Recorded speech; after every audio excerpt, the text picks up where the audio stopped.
धन की देवी लक्ष्मी भी एक शाप के कारण हो गई थी कंगाल। इस घटना के बाद गरीब कन्या बन समझ आई एक एक सिक्के की कीमत। विष्णु पुराण की कथा के अनुसार एक बार देवी लक्ष्मी भगवान विष्णु के साथ धरती पर विचरण करने आई थीं।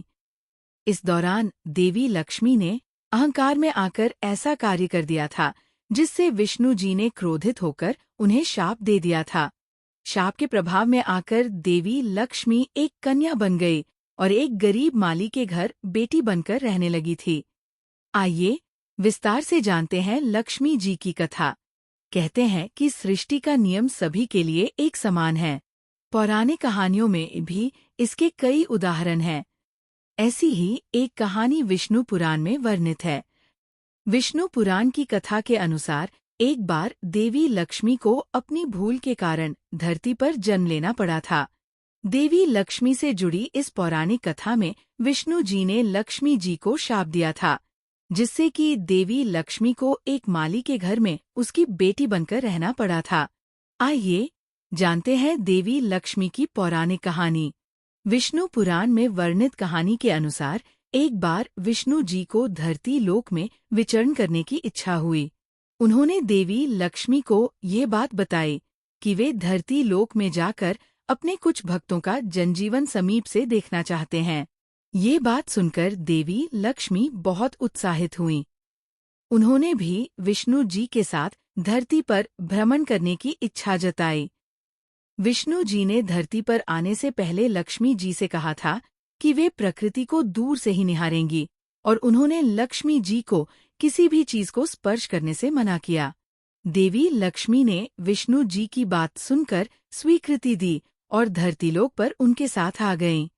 देवी लक्ष्मी ने जब धरती पर विष्णु जी के साथ पहुंची तो धरती पर वर्षा ऋतु का आगमन हो चुका था, इसलिए चारों तरफ मौसम बहुत हरा भरा था। देवी लक्ष्मी ने जब पृथ्वी लोक पर हरियाली को देखा तो वे बहुत प्रसन्न हो गईं।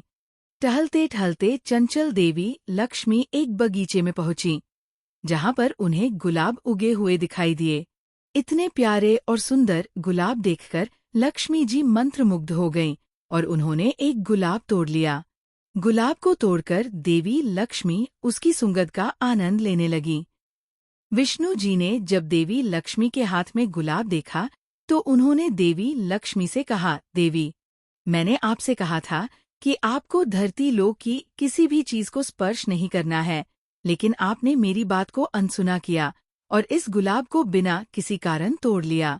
आप जानती हैं कि यह बगीचा मेरे एक भक्त का है, जो अपनी आजीविका के लिए इस छोटे से बगीचे पर निर्भर है। विष्णु जी की बात सुनकर देवी लक्ष्मी अहंकार से भरा उत्तर दिया। देवी लक्ष्मी ने कहा, प्रभु, आप व्यर्थ में ही इतना क्रोधित हो रहे हैं। यह कोई मूल्यवान वस्तु नहीं है, केवल एक पुष्प ही तो है। इस छोटे से बगीचे से आपका भक्त कितना ही धन कमा लेता होगा। संसार को धन वैभव प्रदान करने वाली देवी के आगे तो ये बगीचा और पुष्प कुछ भी नहीं है। आप कहिए तो मैं आपके इस भक्त पर अथाह धन की वर्षा कर दूं। देवी लक्ष्मी की बातें सुनकर विष्णु जी बहुत क्रोधित हो गए। उन्होंने लक्ष्मी जी को हर वस्तु का मूल्य समझाने के उद्देश्य से शाप दिया कि जिस धन वैभव पर उन्हें इतना अहंकार है, वो उनका साथ छोड़ देंगे और उन्हें धन का अभाव हो जाएगा। जिस बगीचे से देवी लक्ष्मी ने गुलाब का पुष्प तोड़ा था, वो उसी बगीचे के माली के घर जाकर उसके संघर्षपूर्ण जीवन को समीप से देखकर हर वस्तु का मूल्य समझेंगी।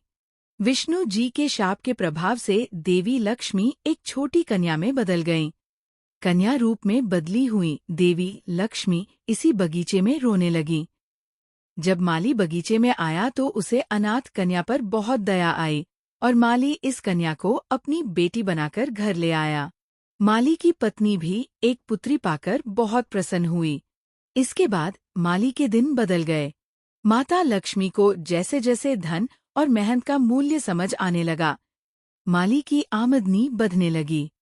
देवी लक्ष्मी के भाग्य से माली धनवान हो गया और इस तरह शाप की अवधि समाप्त होने तक विष्णु जी के भक्त का कल्याण भी हो गया और देवी लक्ष्मी को सीख भी मिल गई। जैसे ही शाप की अवधि समाप्त हुई, विष्णु जी माली के घर आए और पूरी कथा बताकर देवी लक्ष्मी को अपने साथ वैकुंठ ले गए।